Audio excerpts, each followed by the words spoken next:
Archbishop Gregory, welcome to Profile. Thank you very much. Pleasure to be here. And indeed, it is our pleasure giving you a very, very distinguished record. And I want to just read a little bit of that record onto the record of Profile before we start the interview. You were elected as the 13th Archbishop of the Church in the province of the West Indies on May 27, 2019, 14th Bishop of Jamaica and the Cayman Islands, previously Suffragan Bishop of Montego Bay for 10 years. You've served the Jamaica Council of Churches as President of the United Theological College of the West Indies for 12 years and also a member of faculty for 22 years. All of the academic credentials, a Bachelor of Arts degree in theology, a diploma in education. You are also a teacher, a diploma in ministerial studies, a Master of Sacred Theology degree, a Doctor of Sacred Theology degree, as well as serving a range of local institutions in Jamaica. When you listen to the resume that I've read out, your own resume back to you, how do you feel? It's personally encouraging, uplifting, things I've worked hard at. Yes. But I understand most of that to be equipping me for the work that I do. And that work began in 1973 when you were ordained as a deacon. Yes. But your relationship with the church extends beyond that. Let's talk a little bit about growing up in St. Andrew. Yes. Well, I was born in Cavaliers in the hills of St. Andrew. That's about 13 miles from Kingston. And it's a little village that most people are not even aware of. Started there in primary school, but my dad died when I was 7 years of age, and that was a major turning point in my life because I moved from that rural community to live with an aunt, my mom's sister, and that made all the difference in the world. This little rural boy being exposed to life in the city. My mom, who is really my aunt, I keep calling my mom, she taught at Coburn Penn School at the bottom of Hagley Park Road, so that's where I went to most of my primary school education, and from there to Common Entrance to Calabar, and then later on I went on to Excelsior High School. So that's a little bit of those early days, and I was very involved in my church.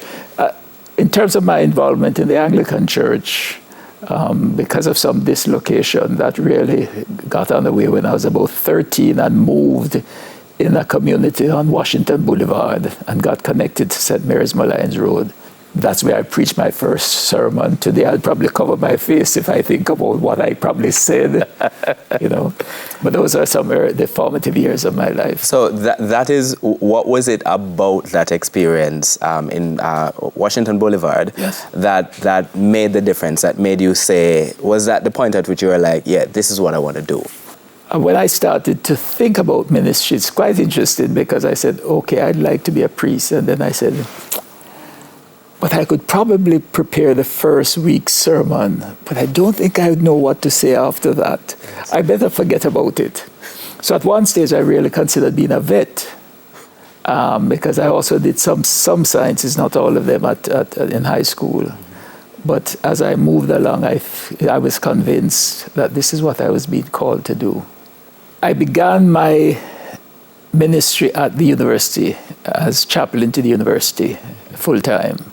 But at that time, too, I was being asked to do part-time teaching. So I started part-time teaching at Kingston College, where I did that for 3 years. I did some at Queen's. And then I went to Church Teachers College as chaplain and lecturer. And while there, I pursued the diploma in education, which qualified me as a teacher. Before I was what we call a pre-trained teacher. But then the rest of my ministry at the Theological College drew on my teaching background and experience. And in fact, I actually went on to do a master's. I started a master's in education, did all of the coursework. And then when I was to do the paper, I then decided to go and do my doctorate in pastoral theology related to ministry. No, you were practicing, but also learning about ministry. Yes. How was that different? How did the learning about ministry help to inform what you're actually doing in practice? in the early years, I just think, for example, of how I became chaplain at the University of the West Indies. It's a job that I never wanted to do. I would walk past the chaplain's office and I would see myself, it must be challenging being a chaplain in this ungodly place. And I left UTC and the university in 73. UTC, that's the United Theological College. UW, it's a joint program. I went away to do my master's. I went away in September, and by January or February, a letter came from the diocesan bishop inviting me to be chaplain to the university. And I said, no, I can't do this.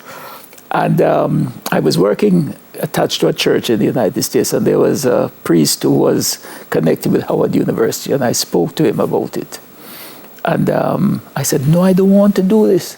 And then he said to me, Howard, the students at the university, in 5 years' time, what do you think those graduates will be doing?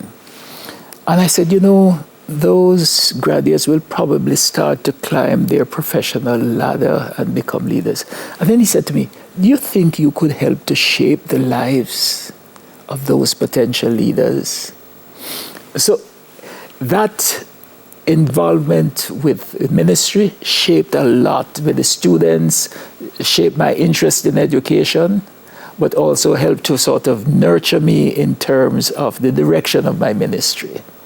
And of course, later on, as I was indicating, later on I pursued studies that relate to counseling, therapy, and what have you. That also came out of my experience working with persons that shaped the direction in which my ministry went. But that also took in some of my life experience, because we come to ministry with life experiences. And there were life experiences that were teaching me things. As I said, my dad died when I was 7. Later on, my best friend was killed in an accident beside me and this other thing. Those things were shaping me before I even got into the ordained ministry. I want to talk a little bit about some of those life experiences and how they help shape you, but I have to go to the break. On Profile, my guest is the Most Reverend Howard Gregory. He is the first Jamaican-born diocesan Archbishop and Primate of the Church of the Province of the West Indies, and we're back with you on the other side of these messages.